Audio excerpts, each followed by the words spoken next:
Hi, welcome everybody. I am Dr. Mike Headlee, and with me is Dr. Gordon Fimreite. Welcome, Gordy.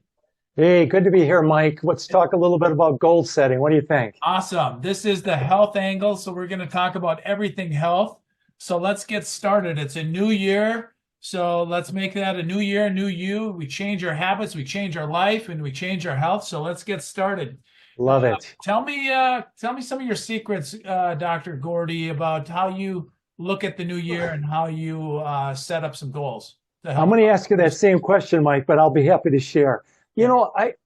know, the first time I set goals was in college. I saw Mark Victor Hansen, the Chicken Book for the Soul, that co-author, and I saw him speaking, and a phenomenal speaker. He's one of these fitness gurus. And one of the things that he presented to us, which I'm going to present to our audience, is write down 101 lifetime goals.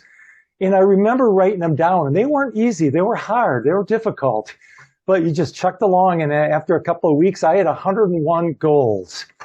And then I was in college, so I just wasn't exposed to this. So I actually lost it or misplaced it because I did find it about 15 years later. And the thing that really impressed me was how many goals I actually reached. And some of the things that I put down were, for example, um, opening a business, starting a business. That was one. Owning a home, just having a thriving lifestyle, working out, some trips that I took. Anyway, I went down and I just was surprised how well it worked. We can dive into exactly like the mindset and everything else, but tell me a little bit about you, Mike. How did you get into it? What's your mindset for when you set your goals? Well, thank you for that. That's great. And we both really heard and listened and applied Chicken Soup for the Soul books. And I have on my bookshelf Future Diary, one of Mark Victor Hansen's visionary books. One of the earliest times I set goals was in high school in football. I know we both played high school and college football. And Yeah, so our coach every week would make us put athletic tape on our helmets and put the team goal and our individual goal on there. So that's what we saw. Everyone that's else's awesome. goal. So we want to get 300 yards of total offense, and I want to get 6 catches and a touchdown or something like that. So that really stuck with me. And then at athletic banquet, I saw someone get athlete of the year. So I said, "Wow, that's my only goal in high school. I want to get athlete of the year."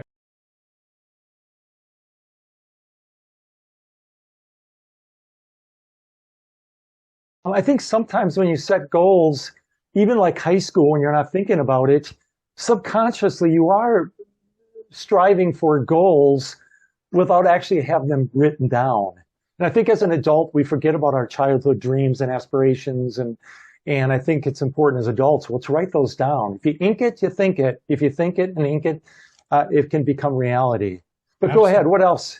Well, we'll talk about your book in future episodes, and I wrote a chapter in a book with several other chiropractors, and it talks about a wellness wheel. And so I break a lot of clients and practice members' goals into 7 categories about your spine and your posture and your nervous system, how to eat well, how to sleep well, exercise, of course, move well, breathing properly, I think is way underappreciated and a lot of not a lot of people master that. And then thinking well and mindset, and then hydrating well. So we'll talk about all 7 of those over our health angle journey together. Yeah. And but yeah, I I like to was rate on a just subjective, 0 to 10. There's objective measures too, but just have people rate. How's your hydration? 0 to 10. 10 would be half your body weight in ounces of water and not a lot of the pops and the drinks and the energy stuff, all that, so subjectively you can have a pretty good assessment by doing that. Yeah. Today I was getting prepped for the for our podcast here tonight, and I told a patient about it, somebody that I have a good rapport. And the first question she asked me, and I'm going to ask you because it was kind of interesting, how would you define a goal? What is your definition? How do you define a goal? It's I like the word SMART goals. It has to be specific. It has to be measurable. It has to be achievable, relevant, and time bound. If it has all five of those, it's truly a goal. A lot of people say, I want more money. Well, here's a dollar. Oh, great. I got more money. I want to lose a pound. Well, take off your clothes and jump on the scale. You lost some weight. So I like SMART goals: Yeah. specific, measurable, achievable, relevant, and time bound. How about you? What's your definition of a goal, Gordy? Well, I actually looked it up. I wanted to see what the definition is. It was basically putting a momentum forward to make achievable, habits, goals, something measurable that you can achieve. But here, I'm going to share on the screen. I get a kick out of this right here. Imagination's everything. It's the preview of life's coming attraction. That's Albert Einstein. It kind of summarizes what your real goal is. I thought about goals the other night, and I actually wrote this in my book. One of the things that I think of is when I think of goals is you have the computer, right? Computer would be representative of our mind, our brain, our soul. And then you also have the software. You got to write the software. You got to guide the software so the hard drive can get moving. And I look at the components of writing software, much like writing your goals. And they say that 80% of success is showing up. And I could relate this to goals. 80% of goals are just writing them down. And it's amazing how your subconscious mind can take over. And I know we have the right side, which is your creative brain, your left side, which is the analytic. And they work together to formulate your subconscious to reach these goals. And I'm convinced that those 101 goals that I made were subconscious, but on a consciousness to begin with. And it's amazing too, is sometimes people have some challenge at work and they just can't figure it out. They sleep on it, the next day, voila, they come up with a solution. And I think sometimes your subconscious does more work than most of the time people realize. Absolutely. That's 100% agree with that. And that's why one of my all-time favorite books, maybe top 10, top 20 books for sure, is Think and Grow Rich. Mm-hmm. And you can download it for free online as a PDF because it's lost its copyright. And they talk about, having SMART goals, right? Write it down. What are you willing to give up to achieve that? Give it a timeline. What actions are you going to take? And then think about it all day long and read this written out goal morning, noon, and night. So right before you go to bed, you just read your goal or goals. And all of a sudden, guess what you're going to percolate on is that subconscious is going to go, I'm going to achieve this goal. I'm going to take some actions versus the nightly news. And we aren't going to get into that today. Thank you. But one of my favorites was The Magic of Thinking Big. That was one of the biggest inspirations when I was younger. It's interesting you said subconscious and you plant that. I had a friend who worked in the hospital kind of as an assistant. And I had that part-time job too when I was in college. And he never studied, but he was a straight A student. He was going into pre-med. And he said what he did was he basically recorded his lectures and he had them on a continuous loop. And he'd have those playing when he went to bed and slept. And it's amazing how the subconscious mind can kind of pick up things and make things happen, which are wonderful. One of the things with goals, I was talking to somebody else and they said, well, what happens if I don't achieve the goal and I get so frustrated? How do you handle that, Mike? yeah, I'm going to come back to, is it a specific, measurable, achievable, relevant, time-bound goal? Because the middle of January, people that hired personal trainers for an hour, 3 or 4 times a week are really reevaluating that to lose 10 pounds and get six-pack abs and things like that. Because right about now, they're getting tired, they're getting sore, they're wondering if they're really committed. And, Yeah. sometimes they just bail. And that's why a good majority of people don't set New Year's resolutions, don't set goals for the new year, don't evaluate their health because they've failed so many times in the past. And so I like to keep it simple. I like to not stress out the brain. The Kaizen, how a journey of 1,000 steps begins with the first step. And and keep it so simple that it's really hard not to achieve your goals. One day at a time, win the day, win the week, check into the month versus I want to lose 50 pounds by the end of the year. No, what about today? Focus on, and that's why, I have planning sheets that I plan my week, I plan my days, and our days, I believe, are our life in miniature. And so how are you going to win the day? How are you going to set the goal to win today, not think about losing the 50 pounds throughout the year? And so I remind people to get really specific and really simple and just win the day. Yeah. It's funny you say that because when someone starts their health goals at the beginning of the year, everybody has their resolutions, which are basically a goal, and they go 115%. They go way out of control. And the negative thing of that is twofold. Number one is your mind perceives the gym as difficult, and your mind is not wanting to go back there if you're sore, which is the second component. If you're so sore, how do you physically and mentally return to that? And I agree with you.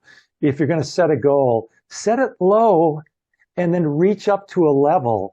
I think when I tell people, hey, if you're going to go into the gym, do such a light workout, have a goal of what you want to do, specifics, but make it so light that you're not sore at the end of that day. In fact, your mind is like going, I can't wait till the next day. But the next day, you got to hold back and just do enough, do a little bit more. And then each day you can progress and let your body dictate, as far as how much you want to do for each visit, along with your goals and what you put in on paper. That's genius. If I do say so myself, I actually told that to a person today. Actually, I said, she loves the elliptical and stuff, and she went on it a few weeks ago and went 45 minutes and was too sore and couldn't work. Her back hurt. She came in, and I go, how about, she felt good today leaving the office. I said, how about you get on the elliptical and do it so light and easy and move so the next day you go, I didn't do anything. I didn't even break a sweat, but I'm not sore. I slept pretty good. And I said, what if you do that 2 or 3 days in a row? Like, it didn't do anything, but you got the habit started again. You got on the machine, you got through the motions. And one of my rules that I like to teach people is if your workouts and your goals or whatever isn't disrupting your sleep, then it was a pretty good achievable daily goal. But if you're working out so hard and drinking so much water and changing your diet and you're starving and you can't sleep at night, you bit off more than you can chew. So you got to keep it simple. So I totally agree, Gordy. My philosophy is consistency is more important than intensity. Because if you're going into a workout, for example, that's your goal, and you want to lose 15 pounds, you want to get some muscle mass, and you're going 110 or 15%, and your goal over the next 6 months to a year is not going to be reached. You're out of there.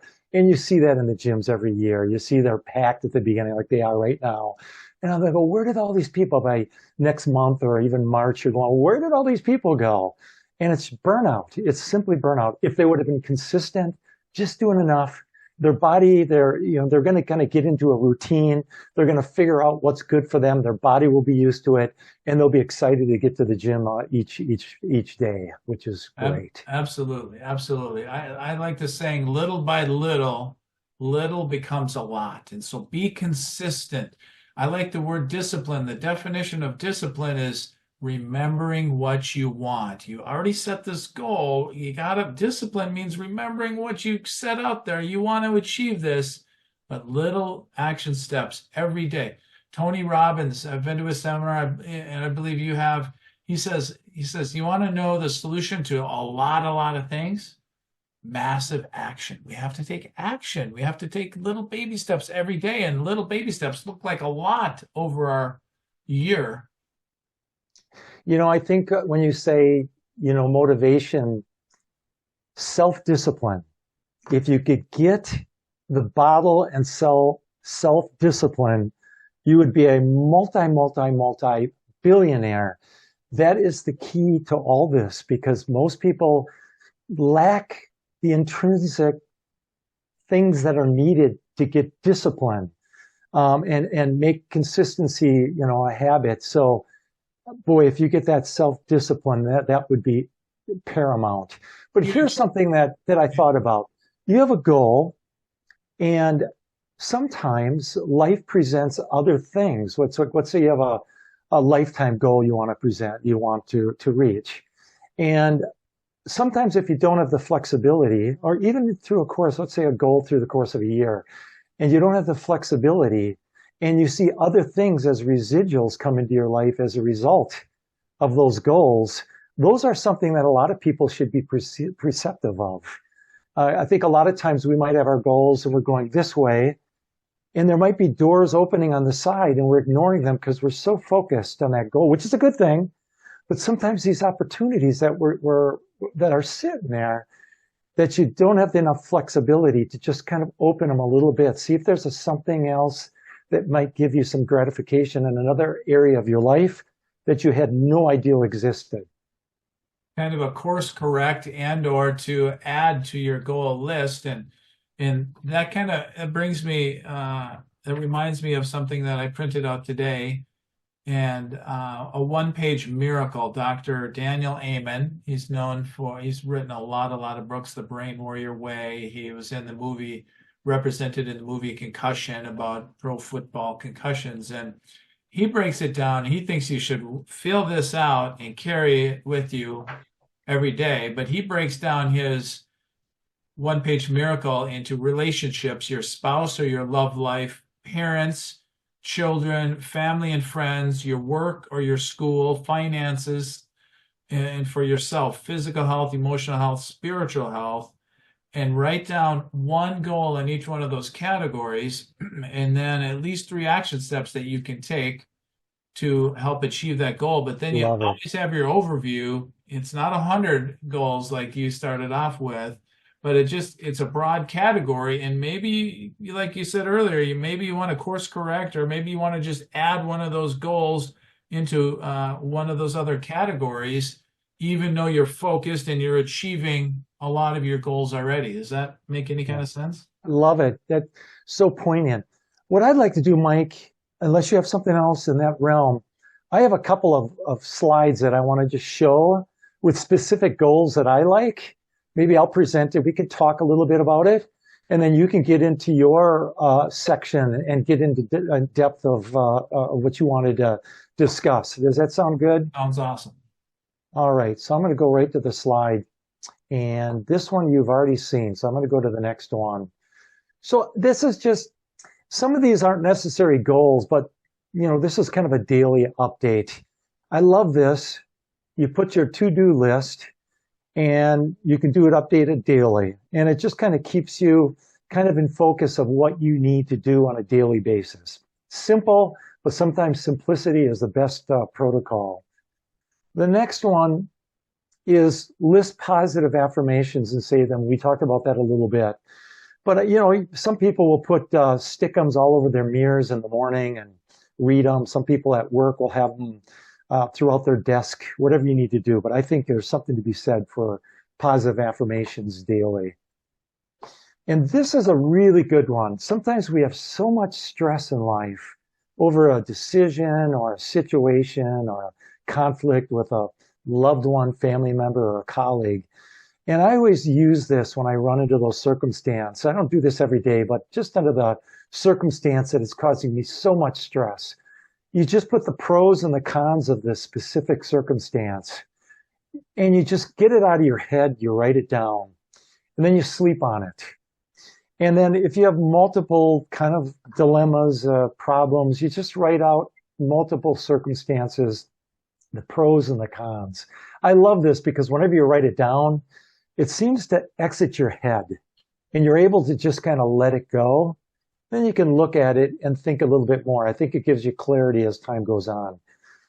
The next one, if you want to jump in, Mike, on any of this stuff, if you have a comment or a story, just jump in. Yeah, I like the writing out the stress things, that even just 30 seconds writing out some negatives that came throughout the day, contemplative writing, separating our thoughts from our brain. It really works, and I really like that. This is one that I did this year. It's in the upcoming year. What are my goals? So you write them out, whatever your goals are, 1, 2, 3, 4, you list them out. And the way I have it organized is it's on my computer. I have health goals. It's in a folder.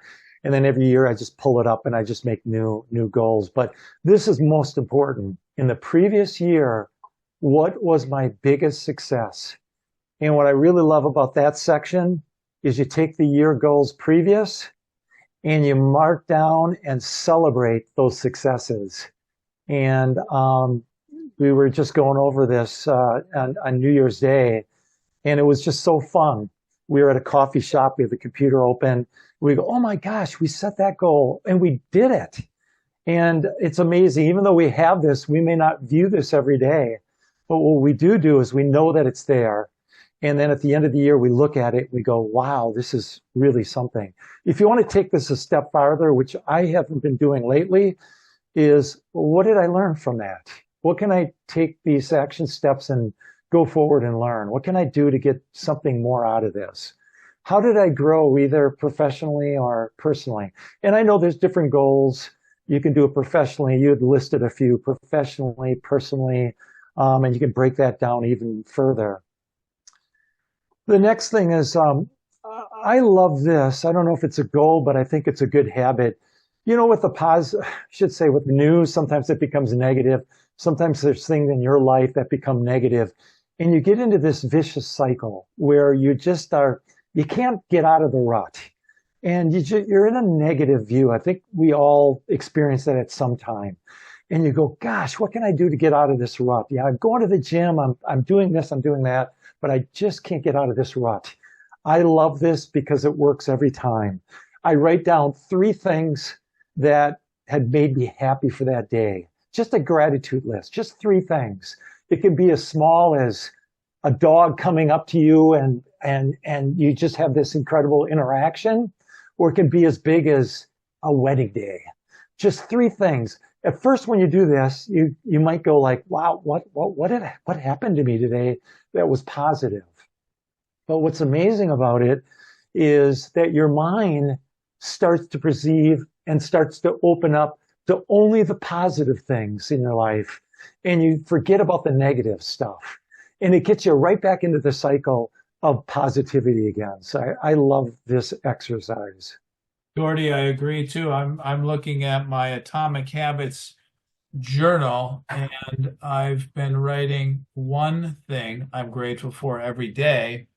And what I have done over the last couple of years is why I've just written one thing, because then I write a sentence why. So I can look back on January 6, 2023 and write down why I'm grateful for Robin Sharma, because I read his 5 a.m. book, 5 a.m. Club, and I started the 5 a.m. Club because of Robin Sharma. So it's kind of fun to look back on the reason why. You know, I'm grateful for my mom or whatever, but the reason why that is, so that's genius. That's really, really, really good work. And then one other little tip that every morning before I get out of bed, I say, today's going to be a great day. And then something really wonderful is going to happen to me today. And so then every night, I haven't written it yet tonight, but every night I write down great day. And I write down at least one sentence why it was a great day, sometimes 2, and then RW, what was really wonderful that happened to me today. So I guess great minds think alike. So thank you for sharing that. I got a couple of more, and then I'm done with this section. We're talking about health goals for this. Let's go back to this. You know, some people say, I want to get into vitamins and supplements. And you can list yours in priority of what you think is important for you. And who knows? Maybe you got some digestive stuff and you want to take probiotics. Maybe you want more clarity for brain health. Whatever it might be, you just take the supplements. Maybe it's cold and flu season. You want to up your, supplement specific for building your immune system. And this is a different topic for another time, and we can do a specific podcast for vitamins and supplements. But I think it's great just to put those down. You list them and, to figure out what you want to take and make it happen. And then this is just kind of on the same level. You got food preparation. And I list, remember your priorities of carbohydrates, fats, and proteins. We can do this when we talk about foods that we eat. I'm not going to get into today, but basically, make a list of what you want to do. What does your breakfast want to look like? What are the health foods you want to go to? Snacks. What are the healthy snacks you want to do? Lunch. List all things healthy. Healthy midday snack, and then dinner. Just think of different things that you can do that you want to be on a kind of more in line to health and wellness. And then I got one more after this. Same thing with weight training. I think there's three dynamics to weight training and exercise, and we'll get into detail on our next podcast on this. But write down what you want to accomplish with your weights. What do you want to do in the weight room? You want to work with free weights or a combination of free weights and machine? Or do you want to just do like bands? What do you want to do as far as like getting some tone in your body, building muscle? Cardio. We need some cardiovascular work. What do you want to do? Do you want to do elliptical? Are you a runner? And then stretching. Stretching is vital. As we mature in life, we lose our elasticity. So these are the three components physically I think are really important. And I think it's worth writing down.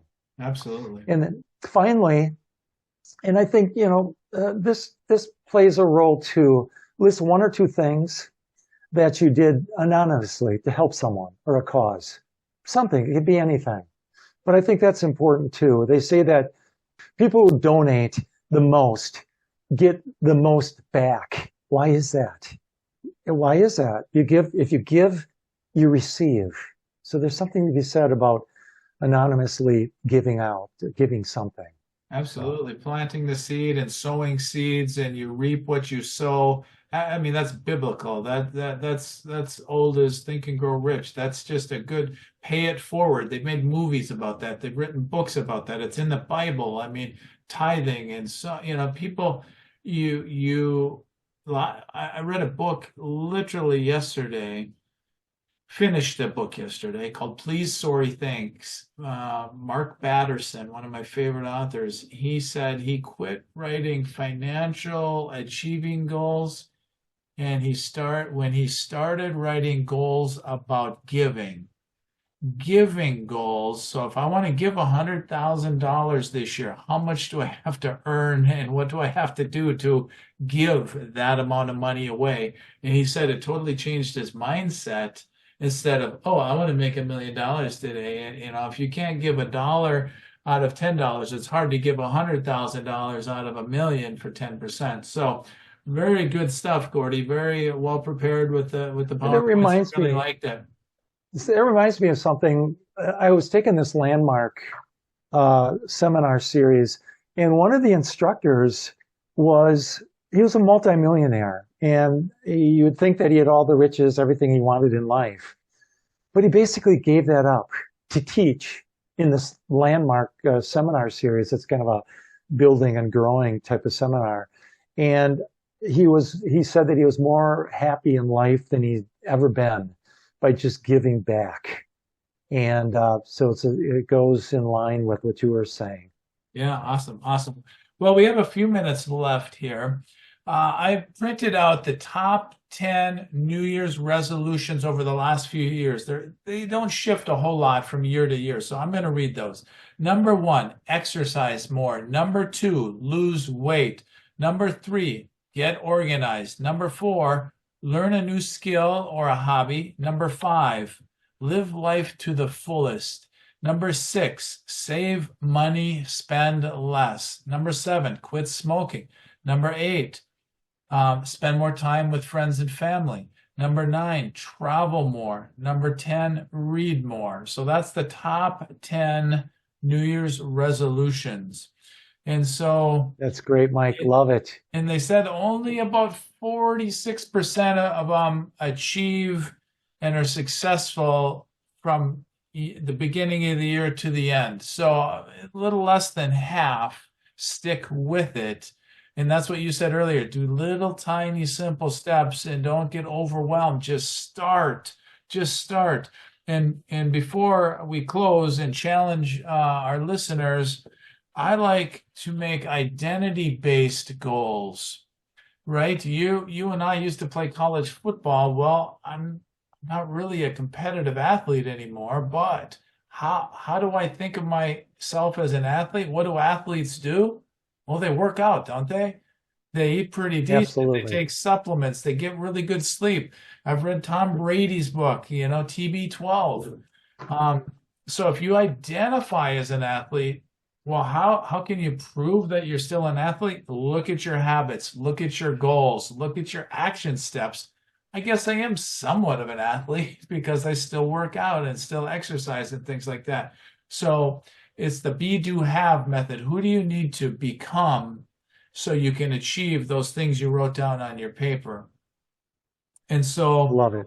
in the future, we'll talk about mindset, motivation, and many, many, many methods to improve your health, to not only improve your health, to change your life and really help you become the best possible you.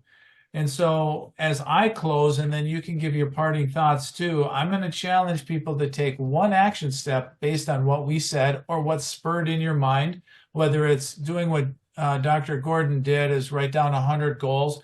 Maybe look online. You can go to Amazon and buy Think and Grow Rich for a few dollars, or just download the PDF or get an Audible book, reread Think and Grow Rich if you've already read it, or read it for the first time and take their action steps. Write down your daily goals, gratitude, and really start thinking about who you need to become to achieve these goals. And there's another thing. If you want to go to YouTube and type in Arthur, the name Arthur and yoga, it might give you some inspiration about what's possible in the realm of health by setting goals and never giving up, because the person falls down, but he doesn't give up. Arthur Yoga, very inspirational video, 5-minute video, could spur some other ideas on what goals you want to achieve this year. The 2 times, Dr. Gordy, that people think about their health the most is on their birthday and New Year's, because we turn a year older and we flip the calendar. So they do a lot of introspection and a lot of being self-aware and see what they want to really become and achieve and do. And so we're going to talk a lot about health, maybe not as much about other aspects of goal setting, but what goal do you want to achieve this time next year? So maybe you will have a call-in show this time next year, so you can call in and brag about all the greatness that you achieved in regard to your health and how you're becoming the best version of yourself. And so next time we'll be talking about your exercise and exercise goals and just how to kick off the year in a healthy way, because movement helps our energy and helps us lose weight and look good and feel good. And it's just one of the requirements for optimum health is proper movement and proper exercise. So with that, any parting thoughts, Dr. Gordy? Yeah, I just want to say not everybody's going to be, I mean, not everybody has thought about goals. There's some people that didn't even cross their minds.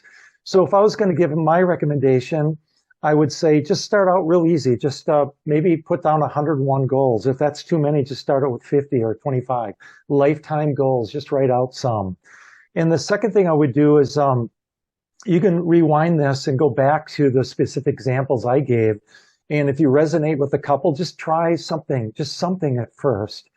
And then I'd also recommend maybe just put in your goals for the year and the accomplishments, and just start from there. Just do something real simple, and then you can graduate to do more detail in which we've already talked about. Those are my parting thoughts. I think the action steps are going for it. Just do it. Yeah. Don't think, do it. Yep. So, done is better than perfect. Just get started, take action, little simple steps. If the earth didn't move tomorrow because of the actions you did today, you can still celebrate and take more actions the next day. And I'm excited to talk about exercise and movement because you're an expert at that as well. So we'll talk about that on our next show. And I'm really excited to hear people call in and reach out to us and just tell us what goals they're working on, and then how we can help them, guide them along the way. Because just get started, write it down, think about that. Also, what Dr. Gordon said is to let that subconscious mind work on that. If you're going to lose 10 pounds this year, write it down and think about it first thing in the morning, but also right before you go to bed, and just have that on your mirror. And then we'll be giving you the action steps, and we'll teach you the methods to how to achieve your dream health goals. All right. To the next podcast, Mike. Dr. Mike. I'll see you next time. Thanks.